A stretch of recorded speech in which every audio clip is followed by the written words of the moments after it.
Bienvenue à toi sur le podcast des Nouvelles Aventurières. Ce sont des femmes de tout âge et de tout horizon qui ont décidé de faire de leur vie une aventure à travers leur métier, leur passion ou leurs défis personnels. Elles nous inspirent et nous prouvent qu'aujourd'hui, tout est possible. Elles ont choisi une vie hors du commun et nous racontent ici leur parcours, leurs réussites, mais aussi leurs doutes et leurs échecs. Du rêve à la réalité, découvre les coulisses de l'état d'esprit de ces femmes actuelles, les Nouvelles Aventurières. Bonjour Marie-Laure. Bonjour Emeline. Je suis trop contente de t'accueillir sur mon podcast aujourd'hui. Donc, tu es écrivaine, tu as écrit une dizaine de livres déjà. Le premier est sorti en 2010. Et donc, tu écris des livres sur le développement personnel et l'énergétique. Et j'ai décidé de t'inviter sur mon podcast parce que tu as une vraie vie d'aventurière. Et je trouve que tu as un profil vraiment atypique et hyper intéressant. Donc, merci d'accepter de le partager aujourd'hui. Comment tu vas ? Eh ben, ça va bien, merci Emeline. Je suis vraiment honorée de pouvoir partager avec toi. C'est pas souvent qu'on me pose ce type de questions sur mes aventures passées, donc je suis vraiment ravie. Bah, très bien, comme ça on aura des choses que personne n'a entendues.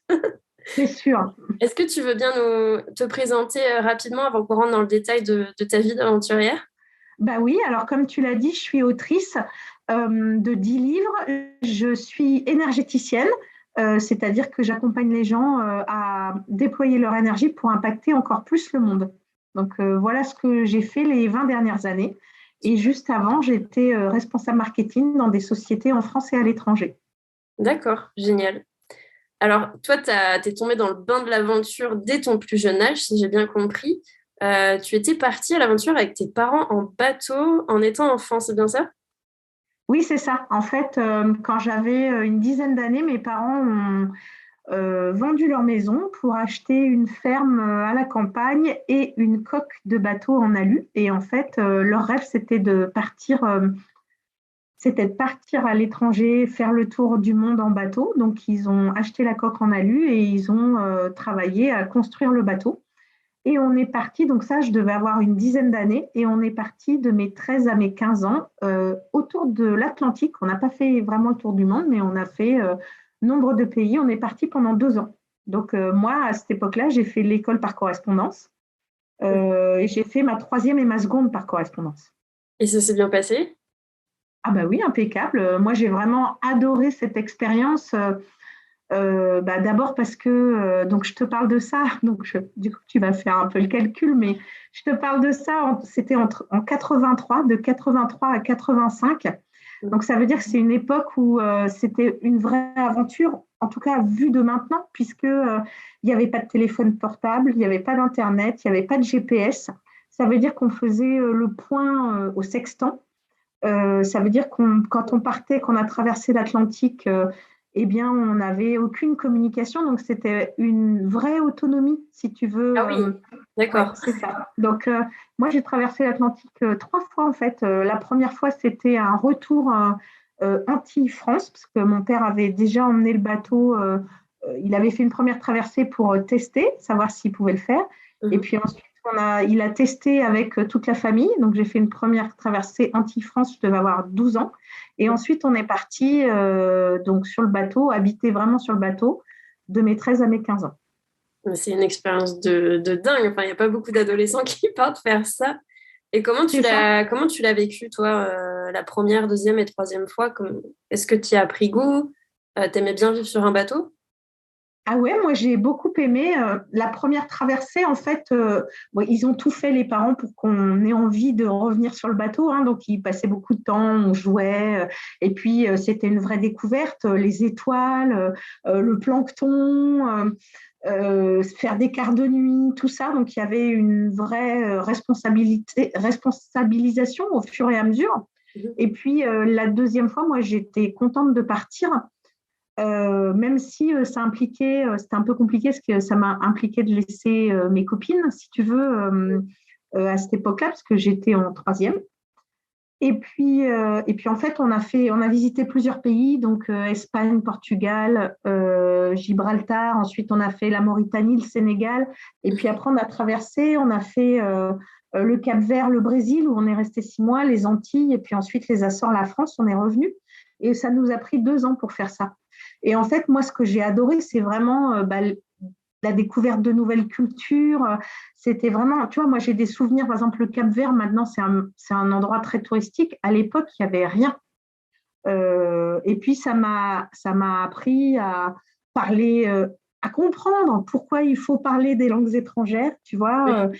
à l'époque, on apprenait, par exemple, on avait fait des cours de portugais avec la vieille méthode Assimil sur les cassettes là qu'on écoutait tous les jours dans le bateau.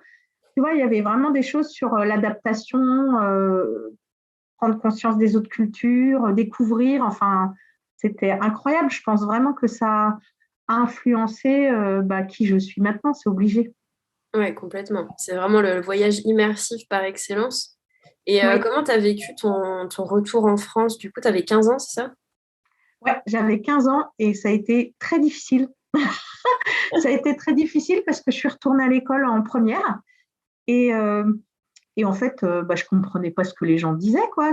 Enfin, à l'époque, ils parlaient du dernier groupe à la mode. Donc, le dernier groupe à la mode, c'était AA, tu vois.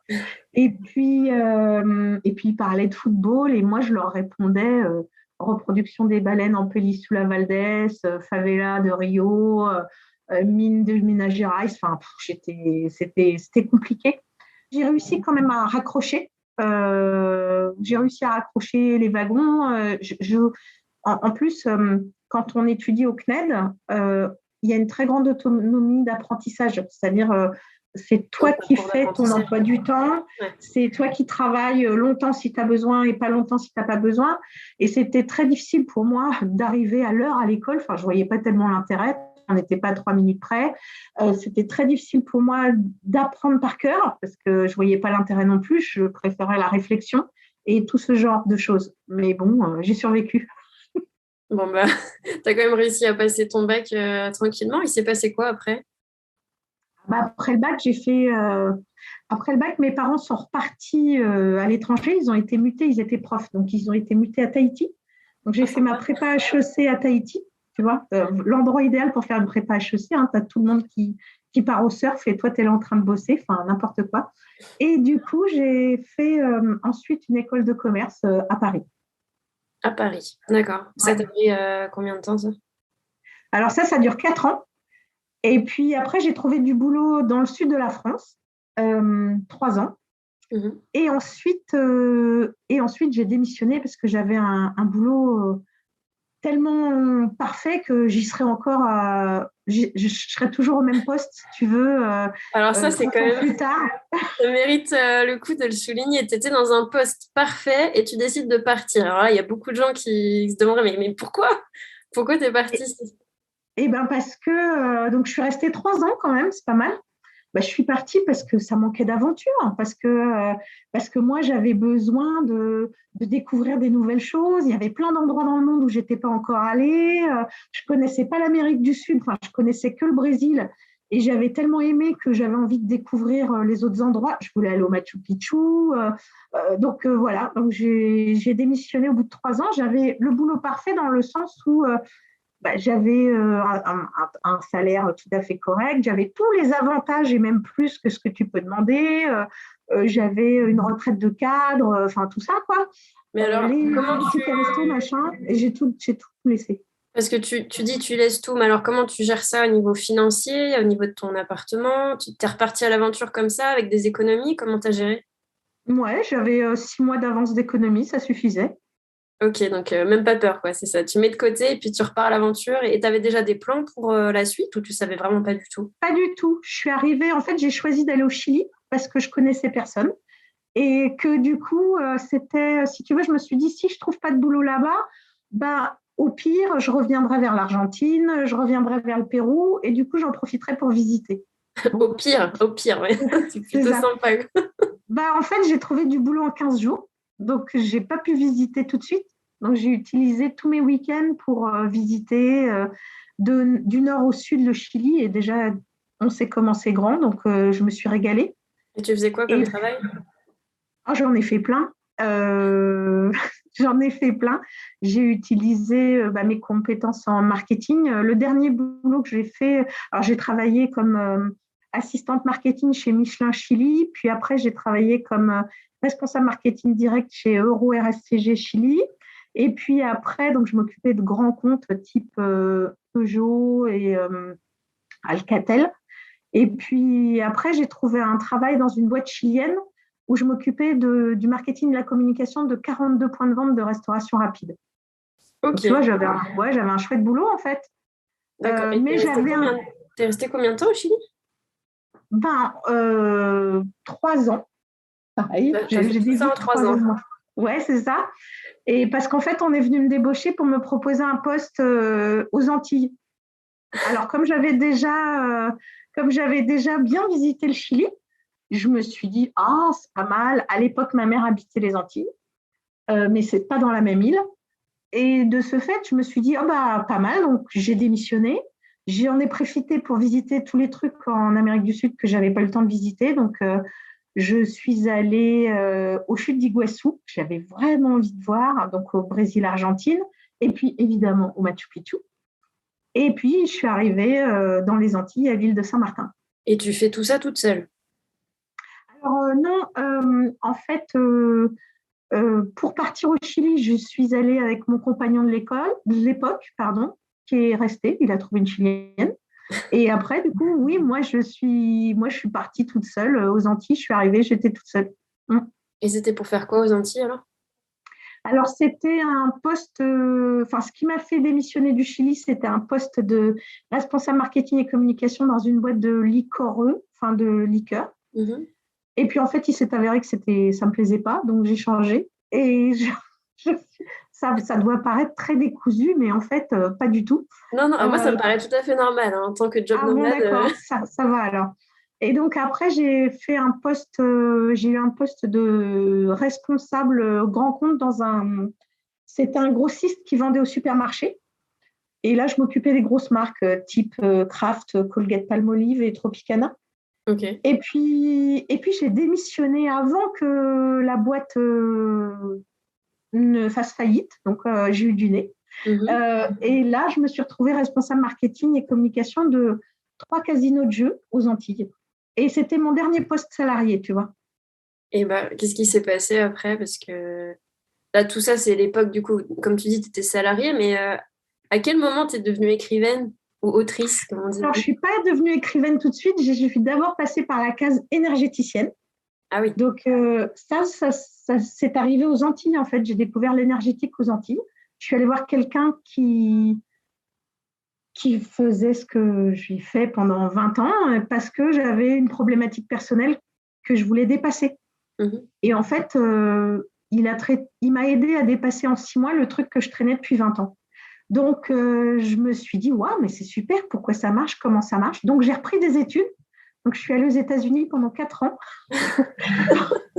pour comprendre comment ça marchait l'énergétique. Et puis, du coup, je suis devenue énergéticienne. J'ai commencé à recevoir des clients.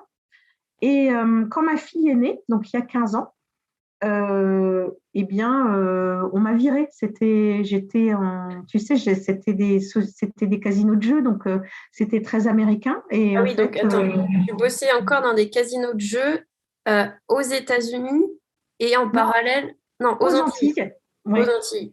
Mais tu as quitté les Antilles pour aller aux États-Unis. Non, j'allais tous les 2 mois étudier aux États-Unis. Ah, d'accord, ok, tu Mm. faisais l'aller-retour. Mais tu avais Je gardé faisais ton job, l'aller-retour. ok. C'est ça, Et c'est ça. tu avais quel âge du coup quand tu as repris ces études d'énergétique? J'avais 30 ans. 30 ans, ok. Mm, c'est ça. Et j'ai été diplômée à 35 ans. Je crois que c'est ça. Oui, oui, Ok. c'est ça.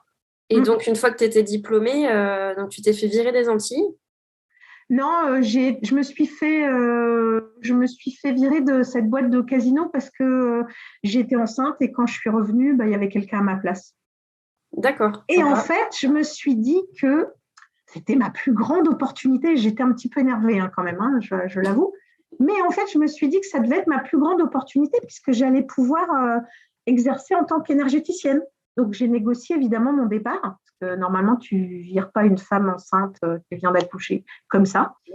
Donc, j'ai négocié et ça m'a permis, si tu veux, de m'installer en tant qu'énergéticienne de manière très sereine, puisqu'en fait, j'avais négocié suffisamment pour oser me lancer et pouvoir confirmer si ça fonctionnait ou pas. Et puis, ça a fonctionné. En Donc, je suis étant restée énergéticienne. aux Antilles, du coup, tu as commencé, c'est ça? Oui, j'ai commencé aux Antilles et puis après, la vie m'a fait rentrer en France avec ma fille et son père. Et puis, son père est parti, donc j'ai continué énergéticienne toute seule avec ma fille. Ok. Et comment ça s'est passé, tes premiers clients, t'as pas trop galéré parce que du coup, tu étais en pleine reconversion. Comment tu t'es créé cette nouvelle vie, ce nouveau statut? Bah, j'ai travaillé beaucoup, beaucoup, beaucoup. J'ai travaillé, j'ai fait connaître, alors c'était vraiment le début des réseaux sociaux. J'ai été, donc, j'ai fait de la pub sur place. Au début, j'avais un cabinet, donc je recevais en direct dans une petite cahute au fond du jardin que j'avais aménagée de façon à ce que ça fasse un cabinet correct pour mes clients. Il n'y a Ok. jamais personne qui s'est plaint. Et puis, en fait, j'ai été rapidement débordée. J'avais de super résultats. Ça veut dire qu'en 3 ans, j'avais 30 clients par semaine. J'avais beaucoup, beaucoup, beaucoup de monde. Mhm. Et là, j'ai pris un coaching pour apprendre à m'organiser et avoir moins de monde. Et donc, j'ai réorganisé mes offres. Je me suis focalisée sur accompagner des thérapeutes qui veulent se développer. Mhm. J'avais toujours autant de monde, mais surtout, ce qui a changé, c'est que j'ai dématérialisé mon activité. C'est-à-dire que j'ai laissé tomber ma petite cahute au fond du jardin et j'ai travaillé uniquement sur Internet. Et Et au bout comment de ça 2 ans, marche? Faire de l'énergétique sur Internet? ouais, bah en fait, moi, je travaille sur le champ énergétique. Et puis, en fait, mon accompagnement pour les thérapeutes, c'était beaucoup énergétique et marketing. J'allie les deux, en fait, puisque c'était mon métier d'avant. Et moi, je peux ressentir la personne, qu'elle soit sur ma table ou à 8 000 kilomètres. C'est-à-dire que je sens quand est-ce qu'elle arrête de respirer, quand elle est stressée, je sens où elle a mal, etc. Et aussi curieux que ça puisse paraître, nombre des clients que j'ai accompagnés, enfin tous, savent quand je commence la séance. Donc, quand je travaille à distance, j'éteins l'ordi, donc on ne se parle plus. Et ils me sentent arriver, ils sentent mes mains, et ils savent exactement où je travaille et ils savent quand c'est fini. C'est incroyable. C'est passionnant, je trouve, ce genre de métiers qui sont très méconnus et dont C'est ça. peut-être encore beaucoup de personnes se méfient. Mais pour l'avoir testé aussi, je peux dire que ça marche. Mhm. J'ai testé des séances avec plusieurs personnes et c'est assez incroyable. Donc, du coup, tu as dédié ta vie à ce moment-là à soigner les autres. C'est ça. Et en fait, quand je me suis rendu compte qu'il y avait que j'avais, enfin, que je pourrais pas tout faire, quoi, je peux pas soigner la planète, hein, surtout en ce moment, vu comment elle a besoin de thérapeutes. Mm. Je me suis dit que j'allais accompagner d'autres thérapeutes. Donc, j'ai accompagné des thérapeutes et des coachs et des gens qui ont des entreprises qui font du sens à se déployer. Et parce que je me suis dit, moi, je ne peux pas recevoir plus de 30 personnes par semaine, mais si je reçois 15 ou 20 thérapeutes qui veulent recevoir 30 ou 30 personnes par semaine, alors ça fait déjà 600 personnes. Et donc, j'ai commencé à transmettre comme ça ma vision énergétique, à expliquer, etc. Voilà, et puis, alors là, bah, je suis encore en train de changer, comme tu le sais, peut-être on va en parler, Mhm. mais, en fait, ces dernières années, j'ai accompagné principalement des chefs d'entreprise. Donc, si tu veux, les chefs d'entreprise, ils sentent l'énergie ou ils la sentent pas. Tu vois, tu peux pas leur inventer qu'ils vont la sentir. Et donc, ils voient leur chiffre d'affaires se développer de manière exponentielle, quoi. Donc, ils voient Incroyable. vraiment l'énergie, l'utilité de l'énergétique dans leur business. Et donc, quand tu as compris ça, bah, en fait, après, ça marche. C'est génial. Franchement, bravo. Mais en parallèle de tout ça, du coup, j'ai cru comprendre aussi que tu avais continué à voyager avec ta fille. Eh bien oui, j'ai continué à voyager avec ma fille. En fait, moi, le voyage, ça me manquait vraiment. Donc, j'ai eu quelques années de stop donc en France, le temps de me reconstruire après le départ de son père et le temps de monter mon business. Et puis, en fait, une fois que mon business a été dématérialisé, je me suis dit que j'avais trop envie de voyager et j'avais surtout envie de voyager avec elle. J'avais envie de lui transmettre ce que moi j'avais reçu en fait. Elle avait 9-10 ans. Et je me suis dit, c'est le moment idéal pour l'emmener visiter le monde, pour qu'elle puisse comprendre ce que j'ai vécu, qu'elle puisse voir d'autres cultures, etc. Donc, je lui ai dit qu'on allait partir. Alors, au début, elle m'a dit qu'elle ne voulait pas partir parce qu'elle ne voulait pas quitter ses copines. Donc, j'ai attendu la fin du CM2 et on est parti. Alors, on était déjà parti plusieurs fois avec elle pendant les vacances scolaires. On a fait la Sicile, les Galapagos, je ne sais plus, le Maroc. Et puis, en fait, là, je lui ai dit, on part au long cours. Donc, elle a préparé son sac à dos et on est parti. Donc, la première fois, on est parti 7 mois. En fait, j'avais vraiment envie de refaire avec elle ce que j'avais adoré, moi. Donc, j'avais prévu 7 mois pour le Pérou, le Machu Picchu, le lac Titicaca, voilà. Amérique latine. Puis, hein? Amérique latine. C'est ça. En fait, quand j'avais terminé mon boulot au Chili avant de partir aux Antilles, comme je t'ai dit, j'avais fait ce voyage-là, mais je l'avais fait en 10 jours. Et là, je voulais vraiment avoir du temps pour elle et pour là-bas. Je voulais vraiment qu'il y ait une immersion dans la culture. Donc, on est partis toutes les deux. Voilà, c'est toutes les deux. Donc, mais du coup, tu as fait comment?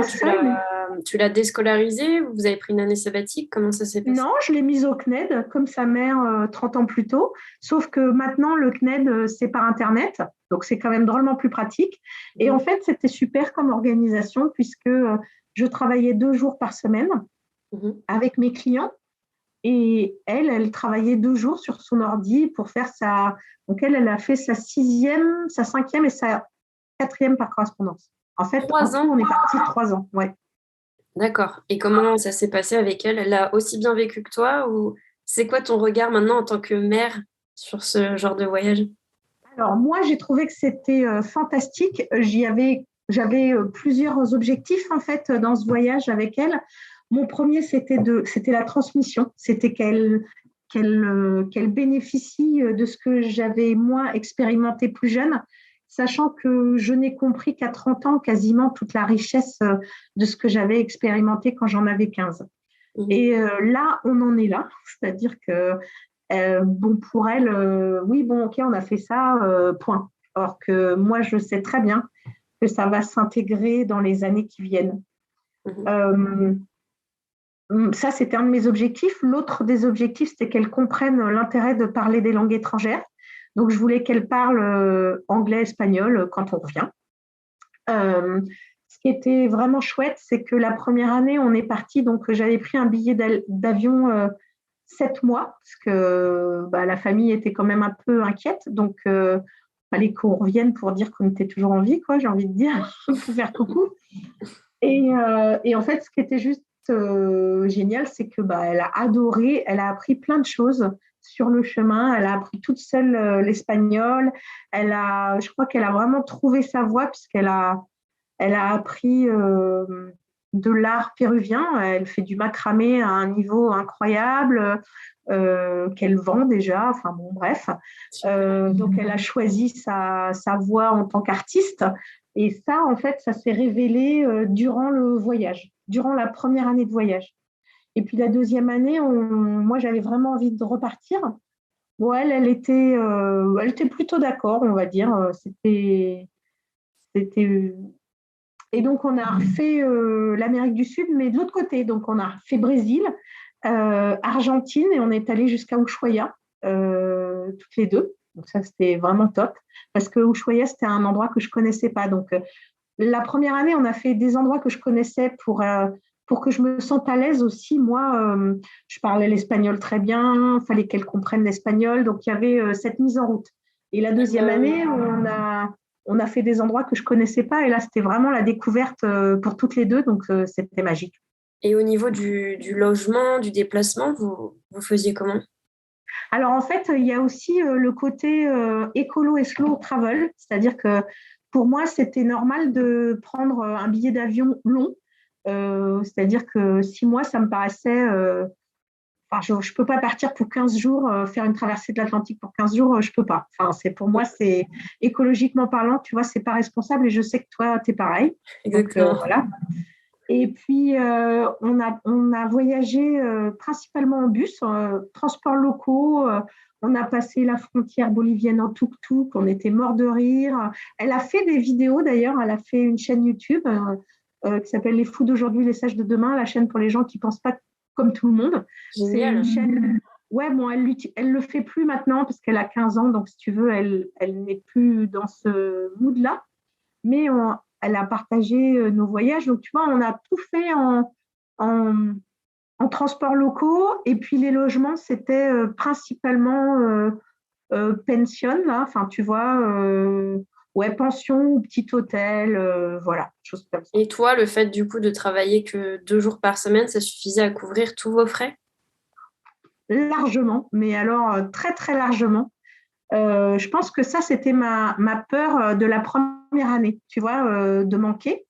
Et puis, ma peur, c'était aussi de perdre mes clients, que mes clients croient que je suis en vacances. Et en fait, c'était parfait. 2 jours, pour moi, en tout cas, c'était un bel équilibre. Ça permettait d'avoir ensuite du temps pour faire les transferts d'un endroit à un autre endroit. Et puis, ça permettait d'avoir du temps pour visiter. La première année, on a beaucoup bougé. La deuxième année, elle m'a dit, oh, j'en ai marre de défaire ma valise à chaque fois. Donc, on faisait des arrêts plus longs, Mm. ce qui permettait aussi de négocier le prix du logement. Donc, en général, on s'arrêtait un mois, voire 2 ou 3 mois. Et ça permettait que ce soit bien moins cher. Et puis, de cet endroit-là, en fait, on faisait des visites un petit peu en étoile, tu vois, comme ça. Et par rapport à la France, du coup, tu dirais que ça coûte moins cher de faire ce genre de trip que de vivre en France ou c'est pareil? Ah bah largement, c'est une horreur de vivre en France. Je veux dire, avec un caddie de supermarché ici, je mange au resto avec elle pendant 10 jours, Ouais. sans faire la cuisine, sans faire la vaisselle, sans faire les courses. Ah non, non, mais moi, c'était le bonheur de vivre en Amérique du Sud. Et c'est souvent ça parce que là, il y a beaucoup de personnes qui pensent que quand on est à l'étranger comme ça longtemps, on est tout le temps en vacances. Mais effectivement, tu as quand même ton temps où tu travailles pour subventionner ce voyage. Et on ne pense pas souvent, mais le prix de la vie est souvent moins cher dans d'autres pays. Donc en fait, il y a beaucoup de personnes qui pensent qu'il faut être riche pour faire ce genre de voyage, mais pas du tout. En fait, Non, il y a non, pas plein de du tout. techniques, comme tu dis, voyager avec les transports locaux, rester dans des petits J'étais, hébergements. bien sûr, j'étais beaucoup plus riche à vivre là-bas qu'ici. Enfin, je veux dire, ici, tu payes l'électricité, le gaz, l'essence, ça y est, le budget voyage pour un mois est dépensé. Et puis plus riche au niveau de l'argent, mais au final, tu étais plus riche aussi au niveau des aventures et des expériences.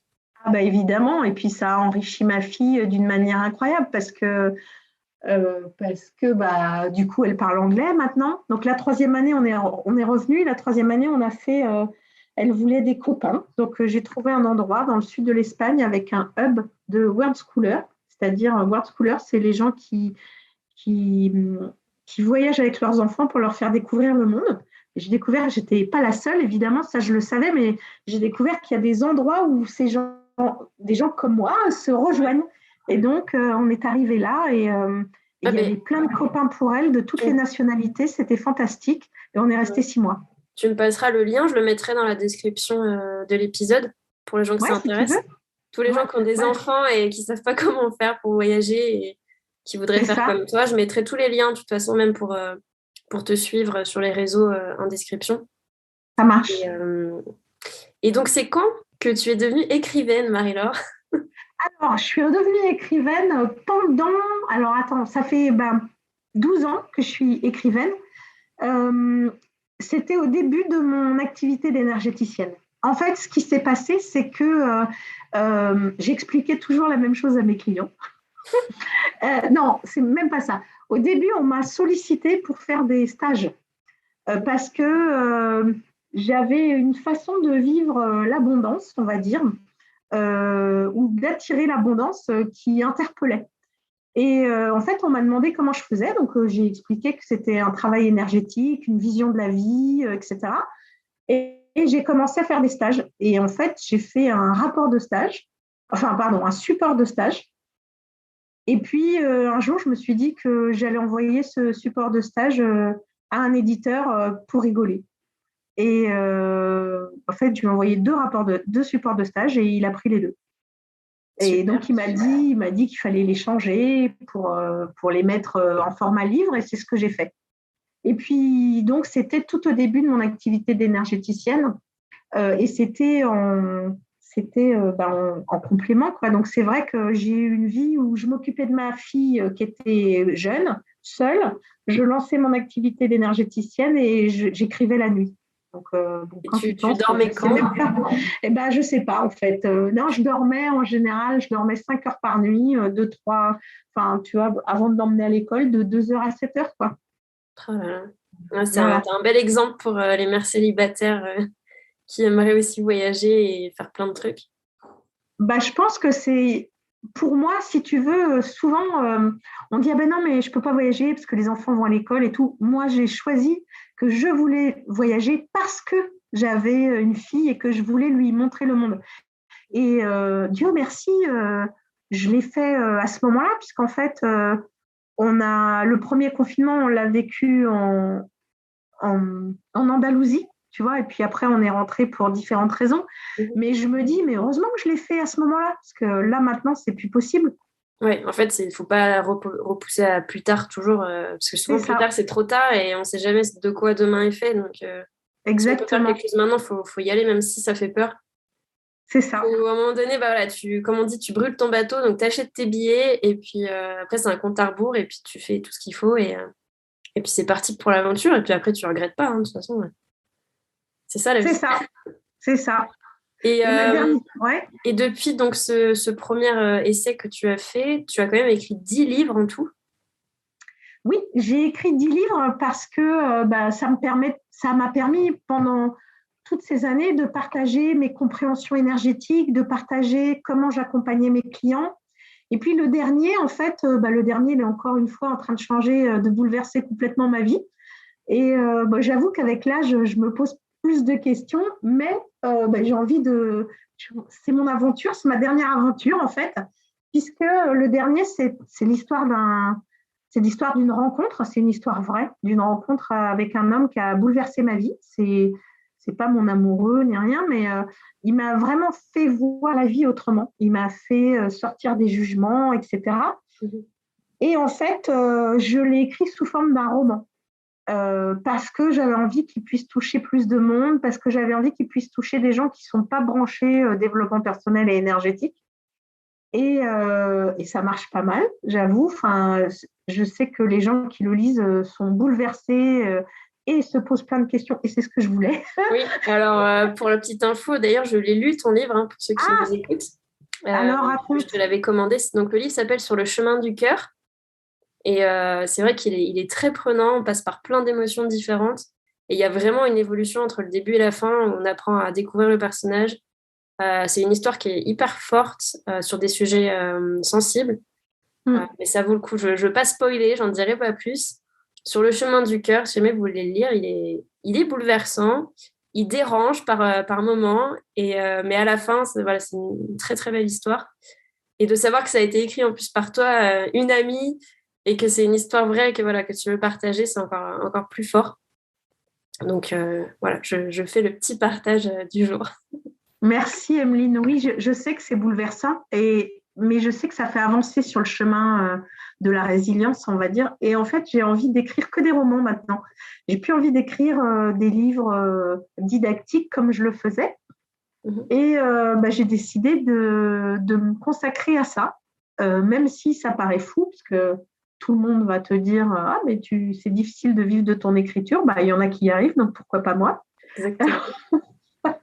Très belle Et voilà. mentalité. Ouais, c'est ça. Donc, j'ai envie d'essayer ça. Donc, ça fait quelques mois seulement. Hein. Donc, j'ai décidé de, en tout cas, faire une pause dans l'accompagnement de mes clients. Donc, je termine les clients avec qui je travaille jusqu'à présent, mais j'en prends pas de nouveau pour me laisser du temps pour écrire de cette manière-là et voir ce que la vie m'amène. Bah, écoute, c'est tout ce que je te souhaite. Et pour la suite, justement, c'est quoi tes projets? J'ai vu que tu avais acheté un van. Oui, j'ai acheté un van. Alors ça, c'est un rêve que j'avais depuis une trentaine d'années, tu vois. En fait, c'est un rêve, non, un peu moins. C'est un rêve que j'ai eu quand j'habitais le Chili. je me suis dit, oh, mais il faut faire ça en van. Sauf qu'à l'époque, il n'y avait même pas il y avait même pas de route. La carretera austral n'était même pas praticable, quoi. Tu ne pouvais pas aller jusqu'au bout. Maintenant, ça se fait, elle est goudronnée, enfin, c'est royal. Euh, mais j'avais toujours, depuis ce moment-là, je rêve de vivre en van. Et puis bon, je crois que le bateau aussi m'a préparé à ça, ce côté. Alors, je ne referai pas du bateau parce que j'ai le mal de mer, mais, mais voilà, le van, dans l'idée, ça me plaît bien. Même si, effectivement, bah oui, il y a la problématique de l'essence, mais enfin bon. Donc, effectivement, la vie m'a amené à un van il y a quelques mois que je n'ai pas encore eu l'occasion de tester parce que j'ai deux, trois modifs à faire dedans et puis il n'est pas isolé comme il faudrait, donc il faut que je retravaille un peu ça. Mais c'est prévu, donc je vais tester dans les semaines qui viennent là. Génial. Et du coup, tes projets plus moyen, long terme, tu te vois comment? Bah là, je suis encore en métropole pour quelques années puisque ma fille, elle, maintenant, elle voulait plus repartir, elle voulait une école normale avec des profs normaux. Donc voilà, je suis là. Et puis dès qu'elle prend son envol, je repars. Génial. Quelle aventurière. J'adore. Je sais pas, mais j'ai vraiment besoin de ça. Tu sais, je me sens tellement bien quand je découvre, quand je voyage, quand je discute avec des gens qui m'expliquent leur vision de la vie. Enfin, je trouve qu'il y a une ouverture quand tu voyages qu'il n'y a pas ici. Enfin, quand tu es sédentaire. Ouais, et puis ce que j'aime aussi beaucoup dans le voyage, c'est laisser la vie me proposer ce qu'elle a à proposer. C'est-à-dire, en général, et c'est aussi l'idée du van, euh, je ne sais pas où je vais demain. Enfin, tu vois, on a fait ça beaucoup avec ma fille à la fin. C'est-à-dire que l'idée, c'est bah, si c'est bien, on reste. Si c'est pas bien, on s'en va. Et donc, il nous est arrivé de nous installer à un endroit pour 3 jours et finalement, on est resté 2 mois. Et d'autres où on s'est dit, ah, ça va être génial. Et en fait, au bout de 4 jours, on était parti. Et j'aime beaucoup ça. J'aime beaucoup cette fluidité que peut amener le voyage parce que bah, tu voyages en fonction des rencontres que tu fais. C'est exactement vrai. En plus, je suis en plein dedans aussi en ce moment. J'ai complètement changé C'est mes ça. plans à cause d'une rencontre, enfin grâce à une rencontre. Et non, mais c'est tout le temps comme ça. Et, Mm. en fait, ça apprend vraiment à relativiser, parce que moi, c'est pareil. J'ai une période de ma vie où je devais tout planifier, tout calculer, parce que c'était rassurant, parce que j'avais besoin de savoir, voilà, de cadrer mon temps. Et le voyage, effectivement, m'a beaucoup appris à lâcher prise et à accepter que les plans changent. Ça a pris du Oui. temps, c'était pas facile, mais c'est un très très bon exercice pour ça. Et du coup, ça m'amène à la fameuse question, quelles sont les 3 leçons de vie que tu aimerais partager avec ceux qui nous écoutent? Alors, la première leçon de vie, ce serait que j'ai appris ça dès toute gamine, c'est que quand tu mets toute ton énergie dans ton projet, alors tu peux le réaliser. Et ça, c'est vraiment ce que m'ont appris les parents, hein, parce que ils ont acheté la coque, chaque salaire servait à acheter une voile, 10 mètres de contreplaqué marine, du vernis, etc. Et finalement, ça s'est fait. Et je pense que c'est vraiment quelque chose que j'ai gardé tout au long de mon parcours, ça. Tu vois, euh, oui, c'était compliqué, par exemple, de prendre la décision de partir avec ma fille. C'était flippant, je ne peux pas dire le contraire. Je me suis posé plein de questions. Qu'est-ce qui se passe si jamais il m'arrive quelque chose et qu'on est à l'autre bout du monde et qu'elle ne parle pas la langue, etc. Mais quand tu mets toute ton énergie à préparer ton projet, et ben, finalement, tout se passe parfaitement bien. Ça, c'est la première chose. La deuxième chose que j'avais envie de dire, j'en ai déjà parlé, c'est que le fait d'avoir des enfants ne devrait pas être une excuse, mais un moteur. Mhm. Ça, c'est tellement important. Je me suis rendu compte quand on a voyagé toutes les deux, et je m'en étais pas rendu compte avant de partir, comment notre binôme était inspirant. Oui. Je me suis rendu compte des préjugés qu'avait tout le monde. Tu vois, par exemple, on arrive à Arequipa, on prend un taxi, à la sortie de l'aéroport et la femme, donc ma fille rentre dans le taxi, je rentre dans le taxi et la femme garde la taxista laisse la porte ouverte et je lui dis bah qu'est-ce que vous faites? Elle me dit bah j'attends ton mari. Je lui dis bah il n'y en a pas. Génial. Tu vois? Et en fait, là, ça a ouvert un truc où elle m'a dit, mais moi aussi, je suis mère célibataire, ça, c'est mon deuxième métier. Enfin bref, je suis devenue copine avec la taxista, tu vois?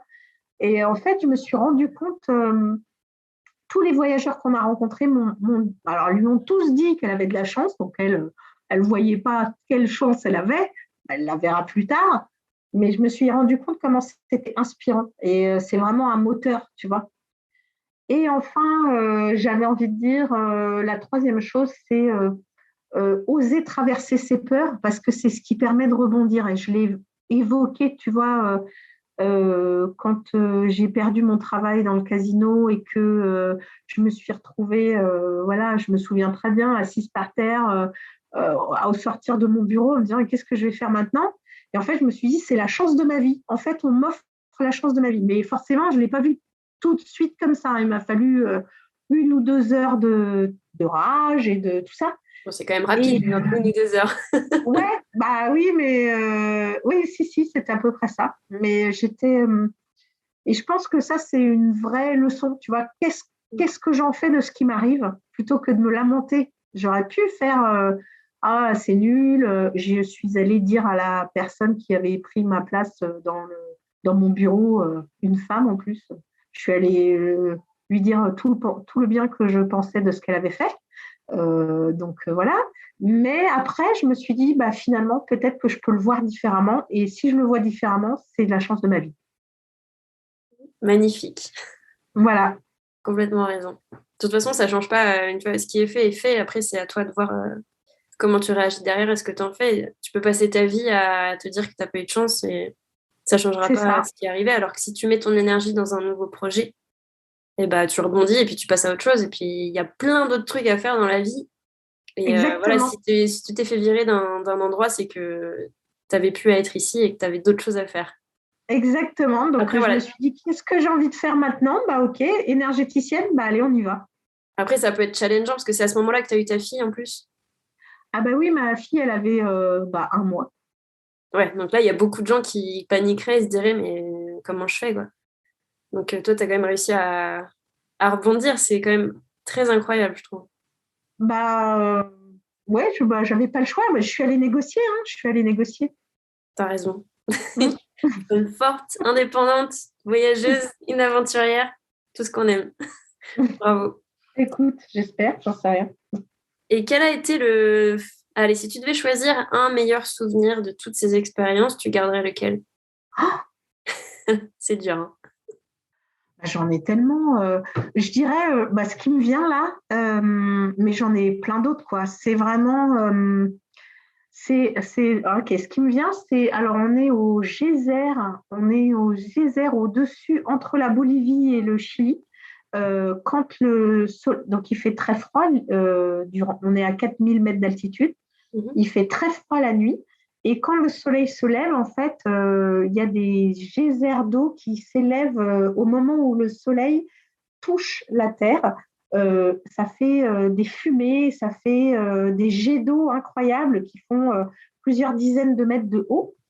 Et en fait, bah, ce qui me viendrait, c'est d'avoir emmené ma fille là. C'est de la voir. Alors, on est emmitouflé. On a à peu près toute notre valise habillée, parce que quand c'était la première année, donc on faisait aussi de la plage et tout ça, mais donc je lui avais fait mettre tous nos habits pour pas qu'elle ait froid, parce qu'il est 6 heures du matin. Et je me rappelle, elle est habillée un peu en cosmonaute comme ça, et elle voit la terre qui parle en fait. Tu vois, elle voit tout ce qu'on apprend à l'école, les volcans, la terre qui bouillonne, le soufre, etc. Et pour moi, c'est une fierté incroyable. C'est magique. On s'y voit tout de suite. C'est très, très, très bien raconté. Merci beaucoup pour tout ça. Avec plaisir, Je pense Adeline. On a déjà raconté beaucoup, beaucoup de choses. Est-ce que tu penses à un autre épisode de ta vie qu'on n'aurait pas abordé, que tu voudrais partager? Ah bah non, tu sais déjà, c'est très. Je crois que c'est la première fois que je raconte ma vie comme ça, avec autant de détails. J'espère que ça aura intéressé tes auditeurs, parce que Je moi, pense que je trouve ça. Moi, je trouve que c'est une vie normale. Enfin, si tu veux, je trouve que voilà, s'il n'y avait pas. Pour moi, ce qui est vraiment important, et je crois que c'est ça, en fait, pour le concept d'aventurier pour moi, enfin, j'en sais rien, c'est que je ne veux pas vivre avec des regrets. À la fin de ma vie, quand je serai couchée là sur mon lit de mort, je veux me dire waouh, j'ai fait tout ce que j'avais envie de faire. Je me suis éclatée, tu vois, et j'essaye de faire de ça ma devise en fait. mm, Alors de temps en temps, effectivement, ça part un peu dans tous les sens parce que j'ai envie de faire plein de trucs à la fois. Mais je sais que si je devais mourir demain, ce qui n'est pas prévu du tout, eh ben, j'aurais pas de regrets, quoi. Je me suis éclatée. J'ai fait tout ce que j'avais à faire. Et ça, je trouve que c'est hyper important. exactement. J'ai exactement la même philosophie que toi. Donc je ne peux que valider cette idée. Mais est-ce que tu aurais, par exemple, un dernier conseil pour les gens qui voudraient faire comme toi, mais qui ont peur, par exemple, qui sont dans leur maison, qui ont leur boulot, qui ont leur routine, mais qui sont attirés par ça, mais qui ne savent pas comment faire le premier pas vers une vie comme ça, parce que ça demande beaucoup de courage de quitter tout son confort et partir à l'aventure comme ça. Est-ce que tu aurais un dernier conseil à donner à, par exemple, une mère célibataire qui aurait un ou plusieurs enfants, ou des familles entières, ou des gens sans enfants, qui se diraient, oh là là, j'ai trop envie de faire pareil, mais j'ai peur pour l'argent, mais j'ai peur pour ceci. Est-ce que tu aurais un conseil pour tout résumer, pour les aider à sauter le pas? Bah, je sais pas. Je dirais qu'au pire, ils peuvent toujours revenir. Ouais. Tu vois, ça sert à rien de. Moi, ouais, je crois vraiment. Puis c'est tellement enrichissant, tu apprends tellement de choses, mais zéro regret, quoi. C'était à refaire de partir avec ma fille, mais tout de suite, quoi. Mm. Alors, bon, maintenant, elle a 15 ans. Elle est autonome, hyper indépendante. Donc, c'est un petit peu chaud en ce moment. Mais je suis super fière, en fait. C'est ce que je voulais pour elle. C'est très beau. Bah, merci beaucoup pour tous ces conseils, Marie-Laure. Moi, je trouve Merci que à ton toi, histoire, Emeline, de ton invitation. je trouve que ta vie est hyper inspirante. J'espère que les gens qui nous écoutent seront aussi inspirés. Et je pense qu'on peut rester là-dessus. Ça fait déjà beaucoup d'images et d'histoires à ingérer et à rêver. Donc, merci encore une fois. Et puis, je te dis à bientôt. Je vais mettre tous les liens pour te retrouver sur les réseaux sociaux, ceux qui veulent te suivre, ou t'écrire un petit message, ou acheter ton livre, enfin tes livres, parce que tu en as plusieurs. Et je te dis à très vite pour une nouvelle aventure. J'espère que cet épisode t'a inspiré, que tu as appris des choses et que tu as plein de motivation pour aller vivre tes rêves et faire de ta vie une aventure. N'hésite pas à partager ce podcast autour de toi pour m'aider à inspirer le plus de monde possible. En attendant, tu peux me retrouver sur Instagram avec @adventuresway. Je te dis à très vite pour un prochain épisode et de nouvelles aventures.